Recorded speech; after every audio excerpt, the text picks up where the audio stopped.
Lieutenant Kira Stetson crouched in the pressurized niche that had been carved into the face of Asteroid 7 N62. Helmet visor dimmed to the glare of broken sunlight. Outside her transparent blast shield, the shattered expanse glittered. Thousands of kilometer-long shards, fragments of a primordial planet that had never coalesced, hung in delicate murderous ballet. They tumbled on intersecting vectors, faces alternately oven-hot and absolute zero, their surfaces glassy enough to reflect light, yet porous enough to swallow radar. The only constant was motion, and that was why the Terran Republic had built its longest-range snipers here. If you wanted a kill shot clear across a solar orbit, you needed geometry that never stopped changing. She exhaled, tamping down the minor ache in her clavicle where the recoil dampers had bruised her yesterday. A faint vibration rattled through the asteroid's crust as thruster charges detonated on its hidden flank, nudging the rock through a pre-calculated delta V. In the tactical readout, mirrors plotted themselves as silver motes, drifting plates no wider than a door, yet polished to within a few angstroms of perfection. Each mote displayed a status icon: green for locked, amber for seeking, red for decaying orbit. She had 3 minutes before the swarm reached synchro alignment. Plenty of time according to the operations manual, a heartbeat, and eternity according to her nerves. 7N62 Sniper 1, confirm sight picture, crackled Captain Havelock through the tight beam. Somewhere far behind, Havelock lounged inside command module Arcturus, sipping hot synth Jebula. Kira tasted envy. The liquid recyclers in her suit still disinfected everything with a medicinal tang. "Picture clean," she replied. Her voice came out steadier than she felt. She keyed in a command, and the rail-mounted rifle slid forward, the barrel protruding through the firing slit. It was not a rifle in the old sense. No chemical propellant, no rifled metal cylinder, but a phased plasma projector the length of a coffin. Within, an electromagnetic bottle corralled a superheated spear of ionized gas waiting for release. 73,000 kilometers away, hidden behind a cluster of nickel-rich rocks, waited the target, a Sangari dreadnought named Whisper of Bone. The Sangari, arthropodal and territorial, had pushed Terran mining crews out of 3 asteroid belts in as many years. Whisper of Bone was their forward-placed queen. Terran cruisers could not close to conventional weapons range without losing half their escort to point defense flechettes. So High Command had decided to shoot her from where she would never imagine looking. "All sensors nominal," Kira muttered, mostly to herself. Her suit's servos tightened on her spine, a comforting hug. She had graduated top in her class at Langley Artemis, but the Academy firing lanes were only 200 kilometers long, and everything was pre-timed. Out here, you shot across an antique, intoxicated pool table, where each ball drifted and pivoted, and the cushions themselves were in orbit. The mirror swarm finished their ballet. New icons flashed green. The gun's auto-lag traced a continuous corridor of reflection points, each mirror angled to receive the plasma bolt and flick it onward with minimal thermal bleed. The corridor looked like a glittering spool of thread stitched across nothingness. "Line of sight confirmed," Havelock announced. "Target maintaining trajectory. Window opens in 45 seconds. Sniper 1 authorizes lethal." Kira's palms moistened. She tightened her fingers on the pistol grips, hooking thumbs beneath the DNA-coded triggers. One last breath. Slow.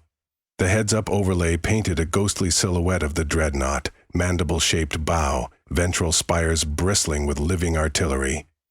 She did not hate the Sangaroids. Hate was too heavy a fuel to carry for 80 days in a sniper pit. But she was Terran. The dreadnought threatened her colonies, and the order was clear. "Plasma charge stable," she confirmed. The rifle hummed. Mag circuits prepared to unzip the bottle. When her suit clock hit 0, Kira squeezed. There was no recoil, just a momentary flash at the muzzle as the contained star fled its cage. A blue-white lance erupted, no wider than a finger. It vanished almost immediately, swallowed by the vacuum and the first mirror. In her eyepiece, Telemetry scrolled in silent firework. Mirror 1 absorbed 97% of the incoming thermal spike and rotated 2 degrees in less than a millisecond, shunting the beam onward. Mirror 2 did the same, and 3 and 20. The bolt traveled so quickly that even those micro-corrections drew a dotted line of afterglow across her vision. Kira held her breath as the data pinged down the corridor. Alignment deviation 0.04%. Mirror drift negligible. Energy retention high. Then the last mirror kissed the beam farewell, and the plasma speared forth. Still coherent, still hotter than the surface of Sol, right into the shadowed hull of Whisper of Bone. For half a heartbeat she saw nothing. Plasma impacted hull over 1/100th of a second, but light and meaning needed time to return. Then the dreadnought blossomed like a ruptured bioluminescent sac. Sensors picked up spiked neutrino flux and automatically tinted her overlay red. Hull plates peeled outward, venting iridescent globules of molten resin. Somewhere inside that hive of jointed limbs, a queen or 100 soldiers died before realizing they had been attacked. Direct hit, total neutralization, Havelock said, voice tight with glee. Excellent shot, Sniper 1. Kira allowed a curl of satisfaction to rise, and then clamped it down. Confirm splash, she said.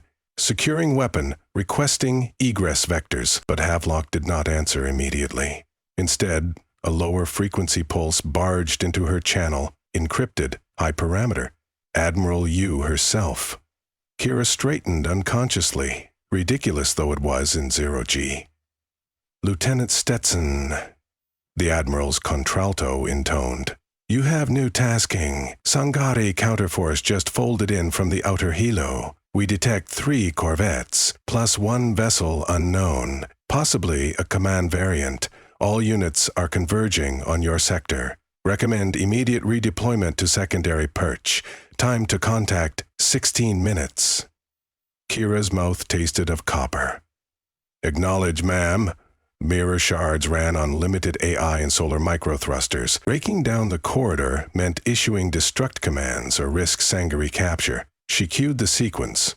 One by one, green icons winked to black. The mirrors flared briefly as overload fuses vaporized their central panels, turning them into harmless confetti.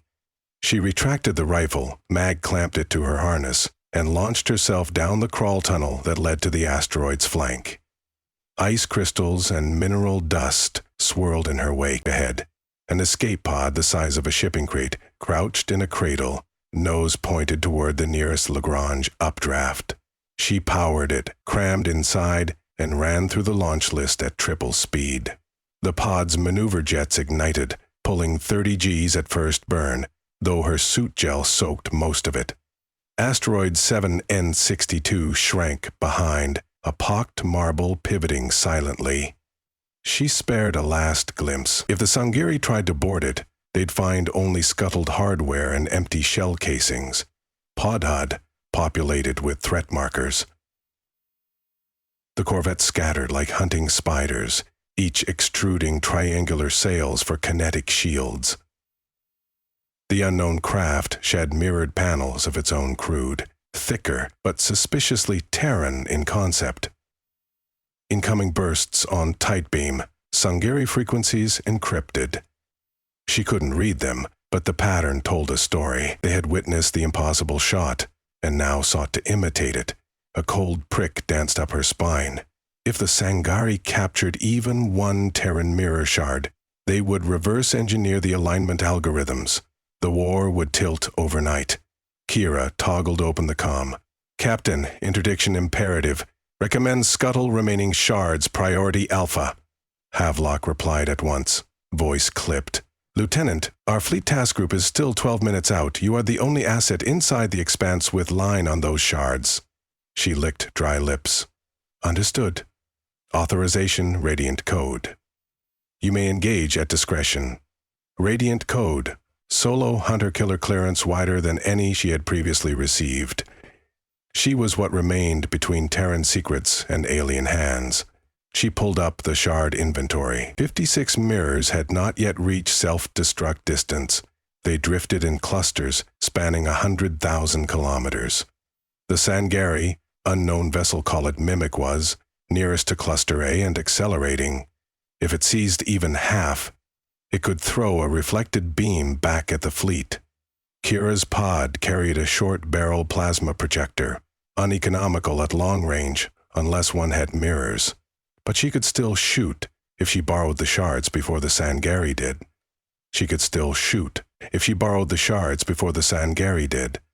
The concept twisted irony into a weapon, used the very components she had been sent to erase. She plotted. Could she get a kill corridor online before Mimic's retrieval scoops arrived? The equations cascaded. Mirrors required time to handshake with her fire control and to pivot on thrusters. She had 6 minutes, maybe 7. She toggled attitude jets, flipping the pod end over end, feeling her stomach lag though inertial foam gripped her limbs. The projector extended from the pod's ventral hatch, gimbaling. "Lieutenant Stetson," Admiral Yue interjected again. "Fleet Ordnance Projects, 36% probability of mission success. Do you require reinforcement?" Kira imagined the logistics. Cruisers would need to brave Sangari flechette storms and mine ribbon to reach her. "Too slow." "Negative, ma'am. I have a shot." Pause. "Understood. Godspeed."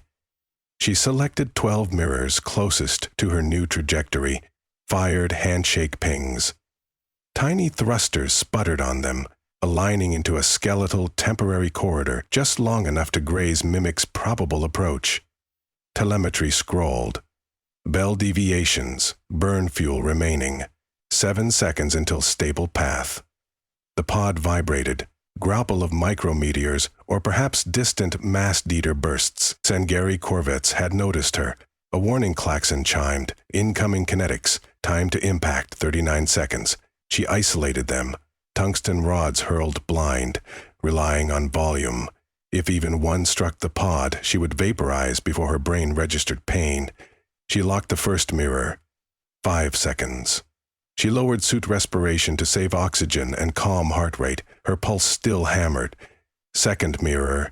Green. Third. Fourth. She saw the rods now, faint silver needles tumbling toward her. The pod's limited point defense spat microlasers, carving a handful apart, but too many remained. "Come on," she whispered. All 12 mirrors flashed green. Corridor ready. She flooded the projector with a fresh plasma cartridge, hotter but shorter-lived, perfect for quick punch. Target lock, Mimic's drive cone, shielded lightly compared to bow. All math indicated the beam would intersect at 94,000 kilometers, after 9 reflections. She fired. The lance winked across the corridor. Mirrors yawned, caught, and flicked. Each one bled photon afterglow like a chain of dominoes striking faster than sight. At the 8th mirror, a vibration jarred her. One tungsten rod slammed into the pod's starboard plating. An alarm screamed. Cabin pressure vented in a thin white jet. With seals auto-engaged, but the concussion whirled her off balance. The final mirror drifted half a degree out of line. "No!" She seized manual controls, sending override commands. The mirror obeyed like a rusty hinge. Too slow. The plasma cleared the 8th mirror, racing free. With that misalignment, it would pass under Mimic, harmless, and keep going until dissipating into the void. Kira swallowed bile. She had 1 cartridge left. Kinetics still reigned. Hull integrity down to 20%. Another hit and the pod would fold. Corvettes closed, shrieking in ultrasonic on comms. Mimic deployed retrieval booms, spidery arms unfolding toward Cluster A. Kira ignored the alarm choruses and assessed again. 10 mirrors from Cluster B hovered to her port, equidistant between her and the corvettes.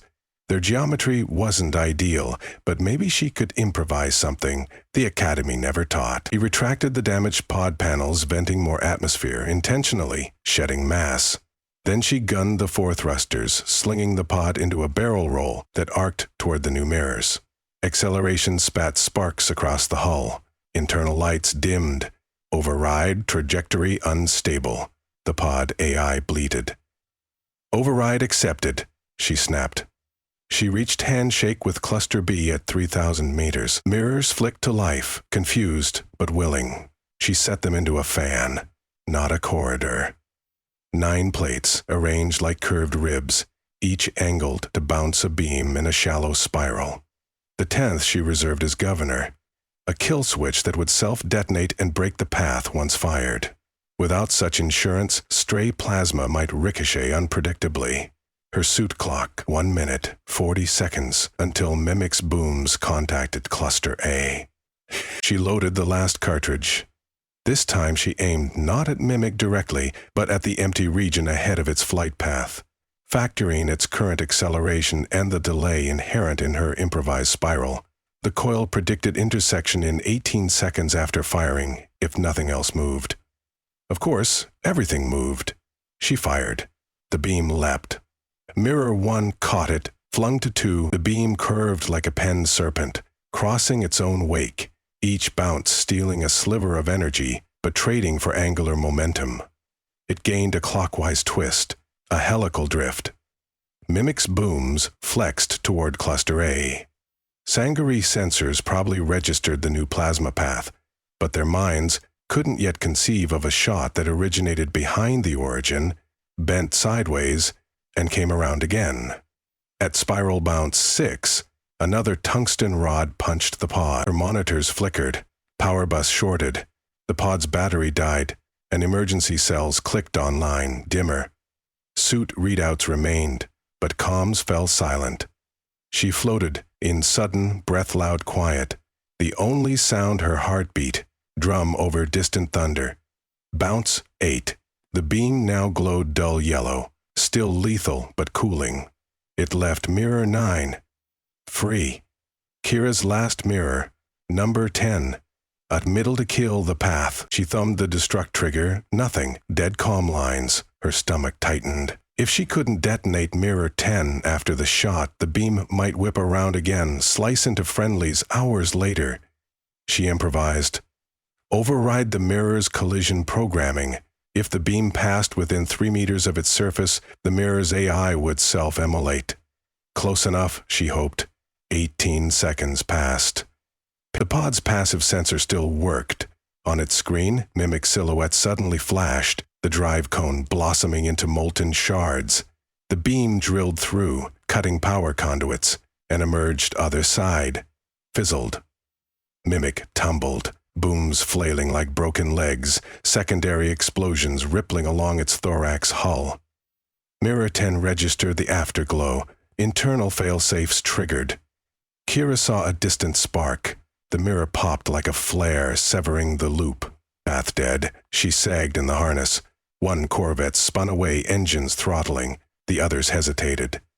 Their queen ship disabled, they lost command coherence. Terran fleet signatures appeared on long-range radar, war drums closing. Kira let her eyes drift shut. Pod pressure had fallen to nearly 0, but her suit retained enough for 2 hours. Blood throbbed in bruised limbs. She checked med stats, minor fractures, stable. A new voice crackled from the auxiliary receiver, low power, piggybacking on suit radio. Lieutenant Stetson, this is Medical Cutter Dauntless. We have telemetry lock. Hold position. We'll scoop you up in 8 minutes. She chuckled, a dry rasp. Copy, Cutter. Bring fresh coffee. Make that 2. Havelock's familiar baritone interjected.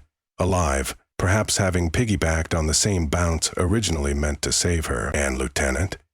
Next time, try not to hog all the marksmanship records. She stared at the drifting shards of Mirror Cluster B, each one reflecting a different piece of the ravaged battlefield. In their facets, she saw the dreadnought's corpse, Mimic's splintered stern, corvettes in retreat, and her cracked escape pod, a collage of violence and stillness, forever spinning. Someone's got to set the curve, she replied, and closed her eyes until rescue eclipsed the ruined sun. 8 hours later, aboard Dauntless, Kira woke in a gel bath. Med drones inspected her ribs, spraying osteofoam into fine fractures. Admiral Yue appeared on the wall display. Lieutenant, the Admiral began, you executed radiant code beyond expectation. Debriefs show you prevented hostile acquisition of 4 Maja 6 terajoules worth of reflective tech. And you invented a spiral bounce-firing solution no one in our labs predicted. Kira raised a sluggish eyebrow. Necessity, ma'am. Yue allowed a rare smile. R&D is already naming it the Stetson Bloom. Kira groaned. Please don't. Too late. Moreover, intelligence intercepted Sangari chatter. They called the phenomenon the serpent that eats spaces. Poetic creatures for bugs. Bugs with charged ships, Kira said, then winced. As a drone adjusted her collarbone brace, Yu's tone softened. You'll spend a month in physio. Then we'll need instructors. Our cadets must learn what you did today. The shattered expanse remains a battlefield, but it's ours to command. Kira imagined lines of new recruits, wide-eyed, imagining glory without tasting vacuum in their throats. I'll teach them, she said, but they have to know the mirrors bite back. They will. Yu paused. Rest, Lieutenant. The mirrors can spin without you for a night. The display faded. Kira floated, weightless, listening to her heartbeat and the muted thrum of Dauntless's engines. Out there, shards continued to tumble, reflecting starlight and bloodlight in equal measure. Tomorrow, she'd face them again. Or her students would, weaving invisible threads across impossible distances, hunting threats before threats knew they'd been seen. She closed her eyes, letting exhaustion ferry her to sleep. In dreams, she walked across a floor made of mirrors, every footstep a ripple, every ripple another line of sight. She strode unafraid, for she had learned the secret of the shattered expanse. The universe may be broken, but in the shards one could still find the perfect angle, the one true path that turned distance into a lie and delivered justice, bright and merciless, at the speed of light.